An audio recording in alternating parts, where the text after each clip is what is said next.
가만있어. 너무 많이 갔다. 네, 안녕하세요, 여러분들. 자, 역사는 최태성! 네. 자, 여러분들 고대문화 편에 가고 있는데, 오늘 또 마지막 시간이네. 자, 제가 답사부였을 때 이런 일이 있었어요. 경주 가문사지, 가문사 3층 석탄을 보러 갔어요. 새벽에 갔어요. 새벽에 갔는데, 진짜 정말 너무 멋진 거예요. 그 거대한 그 3층 석탄을 보면서, 좋다. 너무 멋있다. 막 이러고 있었는데, 갑자기 그 석탑 뒤에서 여자의 울음소리가 들리는 거예요. 헉! 새벽에. 갑자기 막, 소름이 막, 이게 무슨 소리야? 라고 해서 너무 무서워가지고, 뭐야? 라고 해서, 워낙 탑이 크니까, 이렇게 삥 돌아갔어요. 돌아갔더니, 그 탑 뒤에, 같이 갔던 답사부 여자 후배가, 이렇게 훌쩍훌쩍 울고 있더라고요. 그래서, 넌 왜 우냐? 라고 물어봤더니, 그 친구가 대구 출신이에요. 대구 출신인데, 경주 가깝잖아요. 그래서 어렸을 때부터 사실은 가문사 이 3층 석탑을 보러 아빠랑 많이 왔었대요. 예, 많이 왔었는데 초등학교 5학년 때 한번 왔었다고 하더라고요. 그리고 이제 그때 대학생이 되고 처음이었대요. 근데 왜 우냐고 물어봤더니 그렇게 이야기하더라고요. 5학년 때 봤던 그 가문사지 3층 석탑은 그대로인데 지금 와서 보니까 그 가문사의 삼층은 변함이 없는데 자기 자신만 변해 있더라는 거예요. 예, 그러면서 그것 때문에 이렇게 눈물을 짓는 모습들, 야, 너무 이게 감성적인 거 아니니? 라고 이야기를 하고 싶었지만 그래서 또 나름대로의 또 그 문화재를 보면서 그 자기 어떤 삶을 연결시키는 거라고 저는 생각이 들거든요. 그죠? 누군가한테는 좀 헐이겠지만 또 누군가에게는 또 그냥 단순하게 바라보는 대상이 아니라 내 삶의 일부를 이렇게 묻어두고 이렇게 저축해두고 나중에 시간이 흘렀을 때 이렇게 와서 그 저축한 걸 다시 꺼내보는 그런 모습이구나. 이게 여행이라고 하는 게 그런 것이구나. 나의 시간을, 나의 현재의 시간을 저축해 두었다가 나중에 와서 그 과거의 시간을 다시 되찾는 그런 시간이 또 여행이구나 라는 생각이 들었습니다. 네. 갑자기 그 생각이 나더라고요. 여러분들도 한번 저축하러, 여러분들의 시간을 저축하러 한번 여행을 떠나보시기 바랍니다.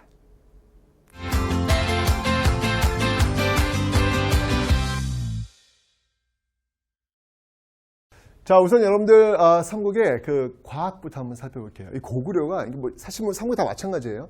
별자리 보는 데는 탁월한 능력을 갖고 있습니다. 왜냐하면 별을 본다, 하늘의 질서를 본다. 이거는 왕의 권위와 연결되기 때문에 정말 심혈을 기울여서 별자리 관측에 아마 열심히 노력했던 것 같아요. 그래서 고구려에 그 천문도가 있었나 봐요. 근데 이 천문도가 지금은 없어요. 없는데 그 천문도를 이렇게 볼 수 있는, 유추할 수 있는 그 근거가 뭐냐면 조선시대 그 천상열차 분야지도라는 게 있어요.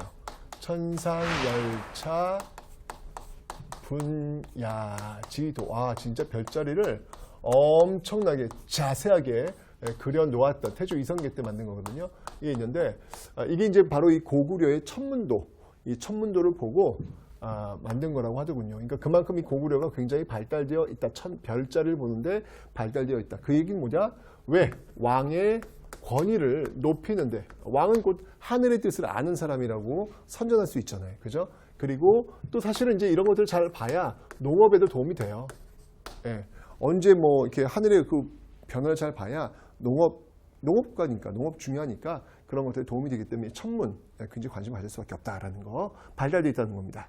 자, 백제를 볼게요. 백제의 과학에서는 뭐 이렇게 철 다루는 기술, 우리 이미 배웠습니다, 여러분들. 칠지도. 자, 이거는 일본 이 외와의 어떤 그 관계를 알 수 있고 어느 왕 때였다? 근초고왕 시기 그 외와의 어떤 그 교류를 보여주는 아주 대표적인 그런 것. 특히 이제 쇠를 잘 다루는 기술. 이런 칼은 이제까지 없었다라는 그 자신감이 상감 명문에 새겨져 있다라고 설명을 드렸습니다. 기억하시면 되고요. 신라 같은 경우에는요, 과학기술로 본다면 역시 이제 금관을 통해 가지고 이 당시 사람들이 얼마나 정교하고 세밀하게 이런 어떤 공예품들을 다루었는지 진짜 이거 그 박물관에서 보면 아시겠지만 여러분들 금을 정말 그 얇은 금에다가 어떻게 그렇게 정말 정성껏 무늬를 새겨 넣었는지 기가 막혀요. 정말 멋지구나라는 그런 생각이 듭니다. 뭐 그런 게 있고요. 역시 마찬가지로 별 보는 기술 뛰어나죠. 그래서 대표적인 게 있다면 첨성대가 있는데요. 이 첨성대도 역시 마찬가지로 어느 왕과 관련이 있냐면 선덕 여왕과 관련이 있습니다. 그런 거 보니까 이 선덕 여왕과 관련된 그런 문화유산이 참 많네요. 뭐가 있을까요, 여러분들? 뭐가 있을까요? 뭐 분황사도 역시 이 선덕 여왕과 관련이 있고요. 분황사라든지 그다음에 황룡사 9층 목탑, 황룡사 9층 목탑, 뭐 이런 것들도 모두 다 선덕 여왕과 관련이 있네요. 야, 참. 그 다음에 이제 가야입니다. 사실 이제 철 다루는 기술을 원조하면 가야죠. 가야죠. 이 가야 같은 경우에는 정말 이 덩이쇠를 가지고 정말 자유자재로 그냥 막 만들어내는 모습들. 이 덩이쇠를 통해서 이제 만들었던 게 뭐냐면 뭐 철판으로 만든 판갑옷. 이 판갑옷. 이런 것도 있고요. 그 다음에 이제 금동관도 있고요. 그죠? 뭐 이런 어떤 그 기술들이 굉장히 발달했더라. 이런 것들이 여러분들 어디서 많이 등장하고 있냐면 뭐 지산동고분 같은 경우는 이제 금관가야. 그 다음이 대성동고분. 요거는 이제 대가야. 요런 어떤 결과물들이 지금 있다라는 거. 한번 여러분들 여기 이제 가야를 한번 가야의 역사가 이게 좀 복원하고 좀 연구할 필요가 있어요. 자, 그다음에 이제 통일신라를 한번 좀 살펴볼 텐데요. 자, 이 통일신라의 과학 중에서는 여러분들 이렇게 종을 한번 좀 살펴보도록 하겠습니다. 종 만드는 기술이 정말 최고였습니다. 그 대표적인 종이 있다면 이제 상원사의 동종이 있습니다. 이 상원사 동종은 성덕왕 때 만든 건데요. 상원사 동종의 어떤 역사적 의의라고 한다면 현존하는 우리나라에서 가장 오래된 동종이다. 그 뒤에 나오는 종, 이제 여러분 이거 너무 잘 알고 있는 것이죠. 바로 성덕대왕 신종이 있겠습니다. 성덕대왕 신종이 있겠습니다. 자, 이 성덕대왕 신종은요. 이 성덕대왕이 누군지 아세요, 여러분들? 여기 썼잖아요, 여러분들. 어렵지 않잖아요. 여기 성덕왕 얘기하는 거예요. 성덕왕 기리기 위해서 이제 세웠던 그런 종인데요. 요거는 이제 경덕왕부터 혜공왕에 이제 걸쳐서 만든 그런 종이에요. 그런 종인데 우리는 이 종을 또 다른 말로 뭐라고 부릅니까, 여러분들? 이 종을 우리는 바로 에밀레종이다 라고도 부르죠. 에밀레종. 경덕왕 같은 경우에는 노급을 부활시키기도 했고 또 불국사 건축도 관련이 있는 그런 왕이 되겠습니다. 적어드릴까요, 여러분들? 여기다가 경덕왕 같은 경우에는요. 여러분들 왜 그 신문왕이 그 폐지했던 노급 있잖아요. 그 노급을 부활시켰던 왕이기도 하고 또 이제 불국사와 관련된 불국사 건축과 관련된 그런 인물 경덕왕이었습니다.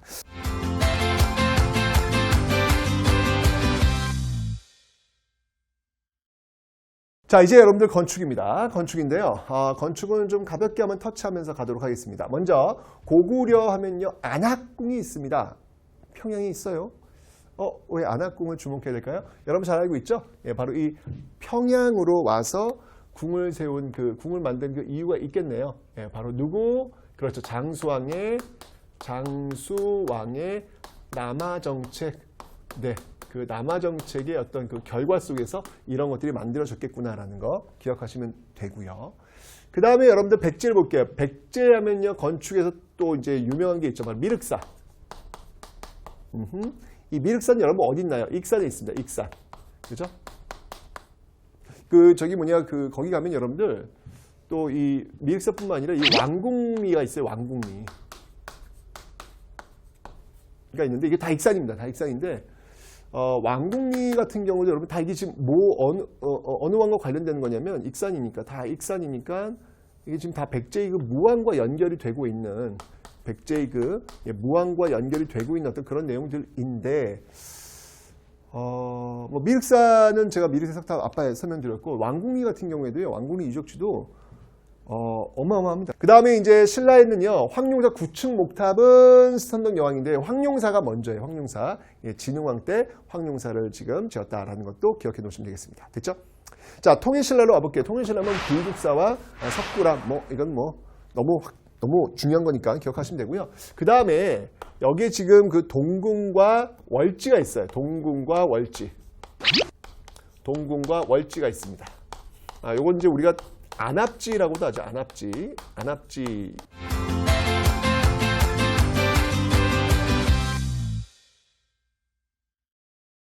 자, 이번 여러분들 고분을 한번 보도록 하겠습니다. 여러분들 제가 지금 질문 한번 드려볼게요. 여러분들 총과 릉의 차이는 뭘까요? 총, 릉. 무슨 총, 무슨 릉 그러잖아요. 총과 릉의 차이. 총은 여러분들 그 무덤의 주인을 알지 못하는 경우, 그 무덤에서 나온 좀 특징적인 유물들을 따와가지고 이름을 붙이는 거죠. 예를 들면은 무용총이야.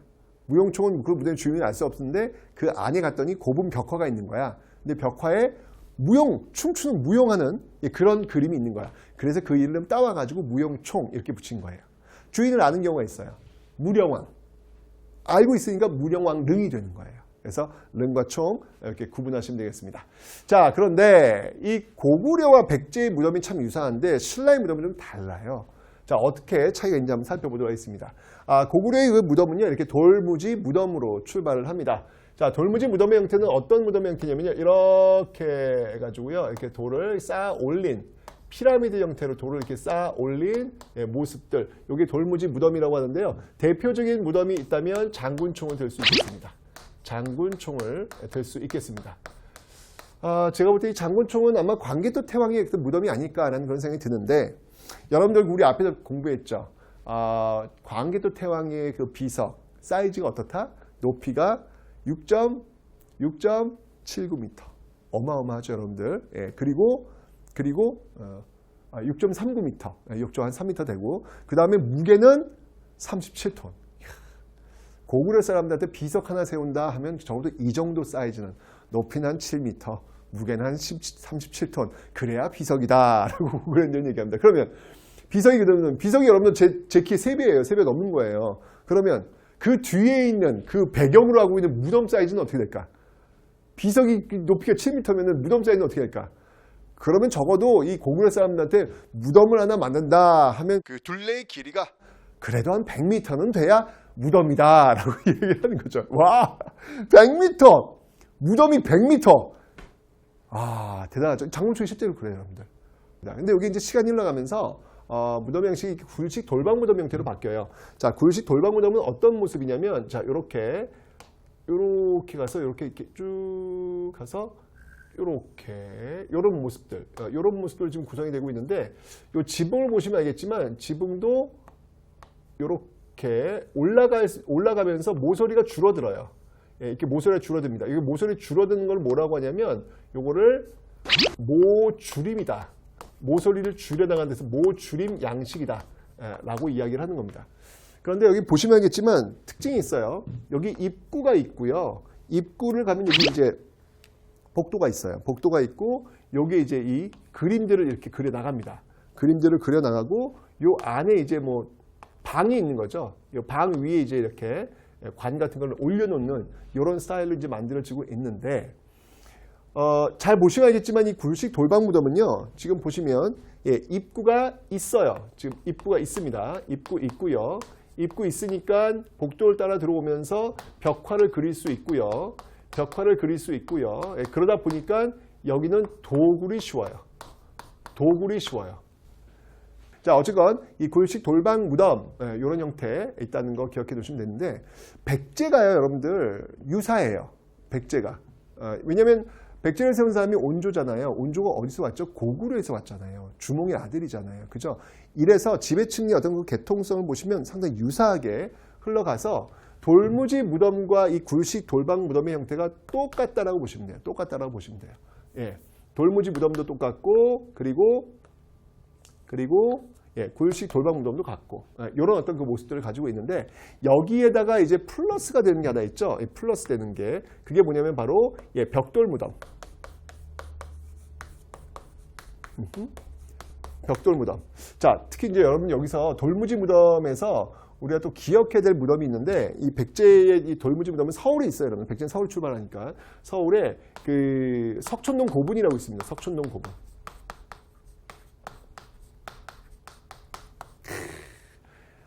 이 석촌동 고분은 이게 지금 역시 똑같이 마찬가지로 이렇게 아주 엄청 커요. 엄청 커서 지금 이게 이제 또 이제 시간이 흘러가면서 이제 굴식 돌방문으로 바뀌는 모습들. 그런데 거기에 이제 하나 추가되는 게 바로 이 벽돌 무덤이다라는 것이죠. 자, 벽돌 무덤 뭐가 있습니까, 여러분들? 우리 이제 이미 공부했어요. 예, 무령 왕릉이 있더라. 무령 왕릉이 있는데 이 벽돌 무덤은 여러분들 뭘 이야기하고 있습니까? 이 벽돌 무덤은 바로 예, 중국 남조. 특히 예, 양나라, 예, 중국 양나라, 남조의 양나라, 송제, 양진 할 때 그 양나라와 의 교류를 예, 지금 영향을 지금 보여주고 있는 모습들 기억하시면 되겠습니다. 근데 신라가요, 달라요. 신라는 달라요. 돌무지 덧널 무덤의 형태인데 이 돌무지 덧널 무덤이 이제 어떤 모습이냐면 이런 모습이에요, 여러분들. 자, 제가 한번 그림을 그려드릴게요. 돌무지 덧널 무덤은요, 이렇게 있으면 여기 관이 있어요. 관이 있으면 이제 사람이 여기 누워 있겠죠. 그죠? 그런데 널이 뭐냐면 관이에요, 관. 근데 하나 더 해서 관을 만든 거예요. 하나 관을 더 만들어요. 이렇게. 이걸 덧널이라고 하는 거예요, 덧널. 그럼 여기 이제 부장품들 뭐 그릇이나 뭐나 이런 거지 막 이렇게 만들어 놓을 거 아니에요. 그죠? 그런 다음에 돌을 무지하게 쌓아 올려요. 이렇게. 쌓아 올려요. 쌓아 올린 다음에 흙을 덮어요. 이렇게. 자, 이게 바로 돌무지 덧널 무덤이다라는 건데, 자, 이 돌무지 덧널 무덤의 대표적인 무덤을 한번 들어봐라 라고 한다면, 이 무덤의 대표적인 무덤들이 있다면 천마총도 있겠고, 예, 천마총도 있겠고, 그 다음에 황남대총도 있겠고, 이런 어떤 무덤들이 있단 말이에요. 있는데 잘 보시면 알겠지만 여기는 지금 이 굴식 돌방 무덤과의 차이점이 있어요. 어떤 차이점이 있냐면, 자, 지금 입구가 있어요, 없어요? 예, 입구가 없어요. 그러니까 복도가 없으니까 벽화도 없어요. 그러니까 여기 지금 도굴이 쉬울까 어려울까? 도굴이 어려워요. 그래서 여러분들 박물관에 가시면 신라의 문화유산이 쏟아져 나오는 이유가 바로 이런 무덤의 특징이에요. 이거는 도굴꾼들이 어떻게 해볼 방법이 없어요. 이거를 파내려면 거의 뭐 포크레인 동원해야 되는데 그게 무슨 도굴이야, 발굴이지. 그죠? 그래서 여기 이 돌무지 덧널 무덤은요, 껴묻거리라 그러죠. 껴묻거리. 이 껴묻거리들이 굉장히 많이 나오는 어떤 그런 구조, 그런 모습들이다라는 겁니다. 대표적인 게 뭐예요, 여러분들? 천마총 같은 경우에는 여기서 이제 뭐가 나와요, 여러분들? 이 천마도죠, 천마도. 근데 여러분, 천마도는 벽화 아니에요. 벽화 아닙니다. 이거는 말 안장에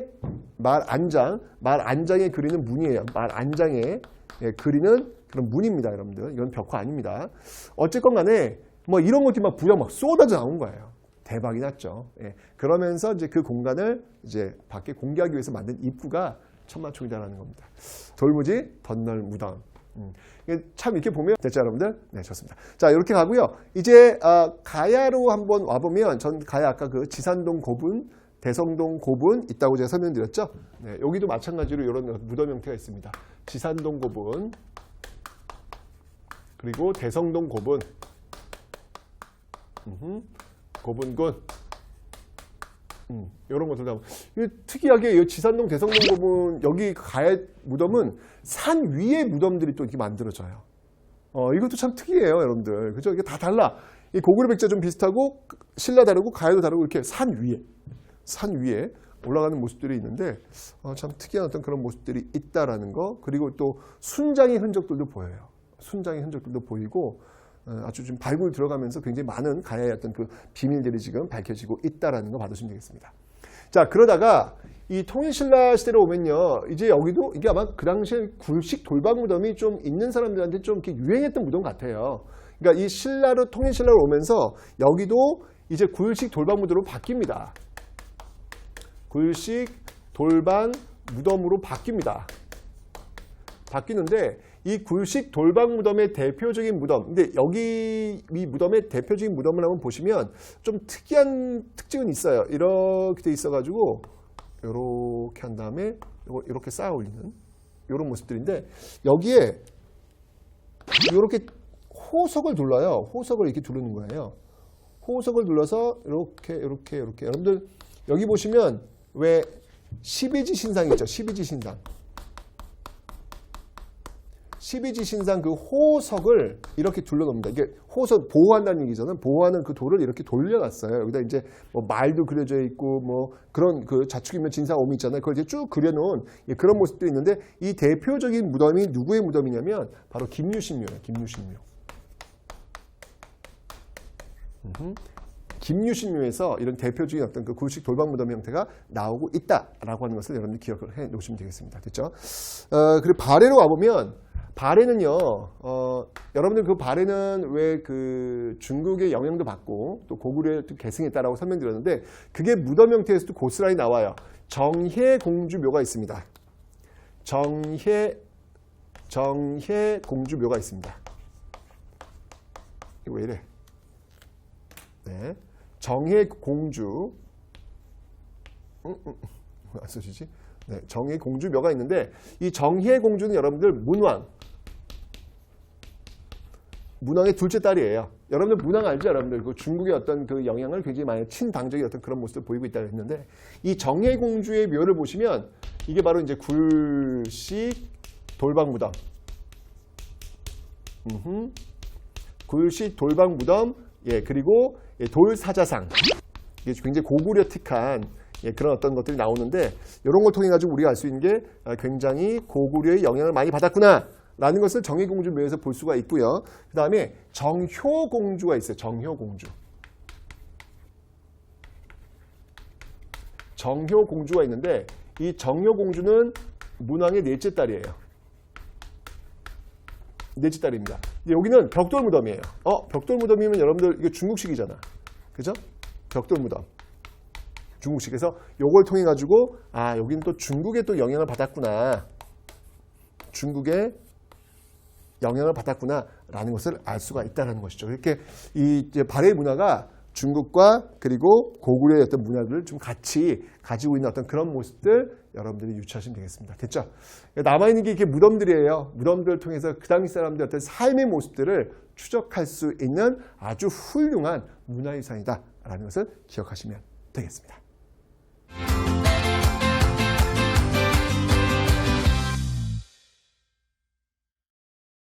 자, 이제 마지막으로 여러분들 교류에 대해서 한번 살펴볼게요. 지금 우리가 이제 외국들과 많이 교류하듯이 이 당시도 교류를 많이 했죠.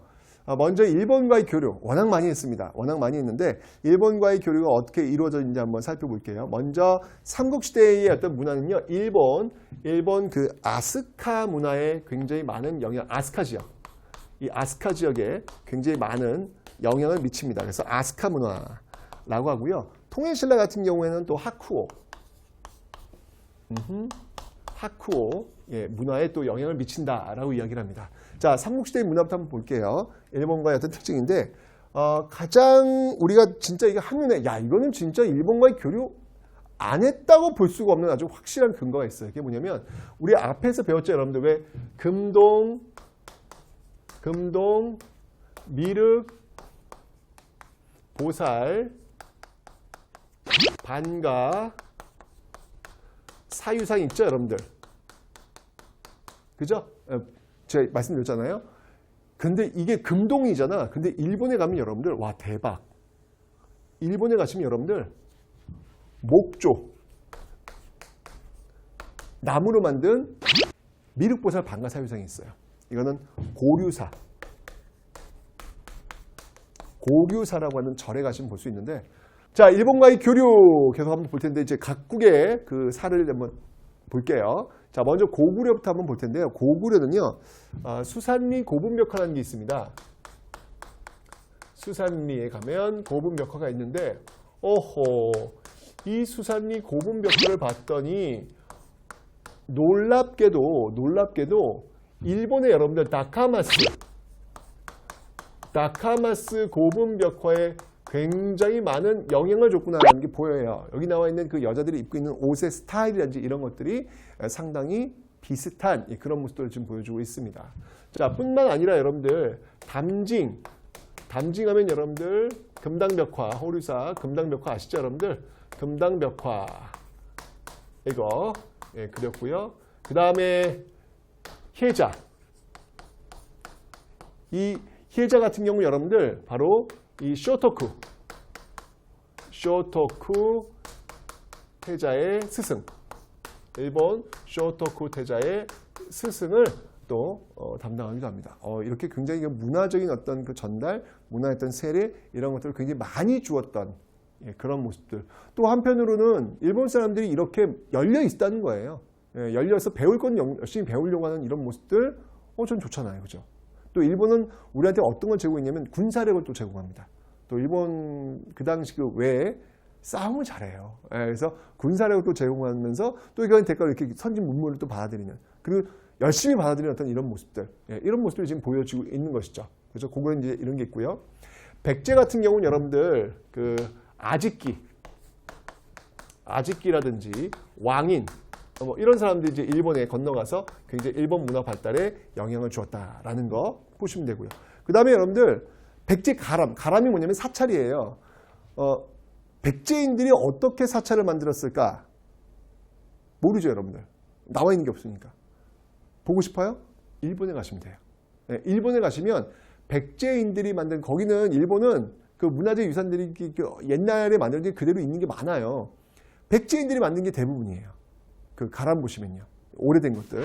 백제의 영향이 굉장히 많단 말이에요. 그래서 그걸 보면 아하, 그 당시 웅진이라든지 사비의 사찰들이 이런 식으로 만들어졌겠구나 라는 것을 역으로 상상할 수가 있어요. 그래서 일본인들이 뭐라고 하냐면 그런 스타일을 백제 가람이라 그래요.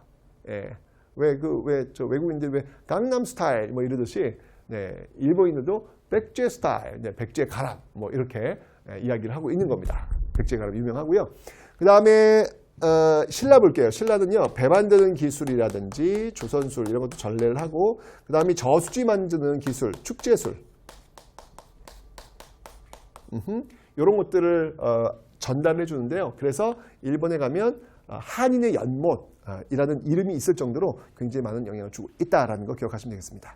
가야 같은 경우는 여러분들 이게 스에끼가 굉장히 또 유명합니다. 이게 뭐냐면, 이게 이제 이 가야토의 전래가 되니까 기가 뭐냐면 기의 그릇기자. 쇠가 뭘까? 쇠예요. 쇠같이 단단한 그릇이라는 거예요. 스에끼. 발음이 좀 그런가?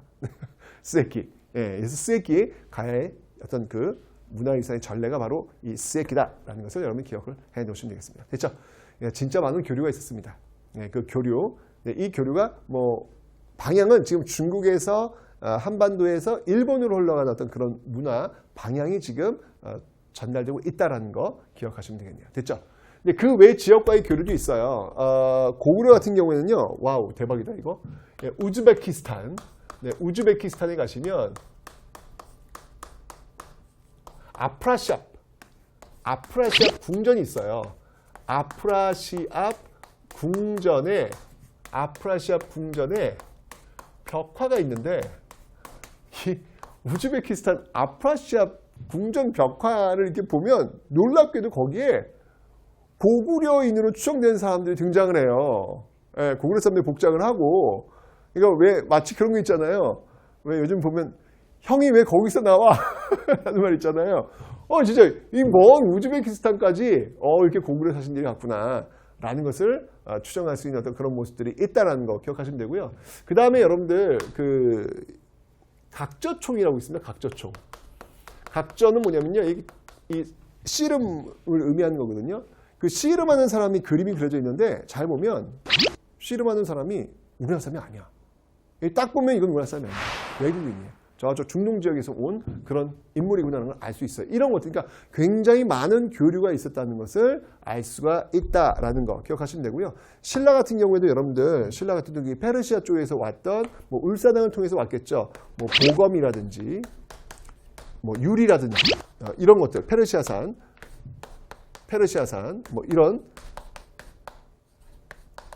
어떤 그 요리들이 많이 발견되고 있다라는 거, 많은 교류가 있었다는 얘기죠. 그리고 심지어 여러분들 그 통일신라의 원성왕 아시죠? 여러분 아까 제가 앞에서 독서 3품과 이야기했던 원성 많이 들었겠네요. 그 왕, 원성왕릉을 우리 괴릉이라고 하는데 그 괴릉을 지키고 있는 무인상이 있어요. 이 무인상 딱 보시면 알겠죠? 이거 외국인이에요. 한눈에 봐도 이거 외국인이에요. 네.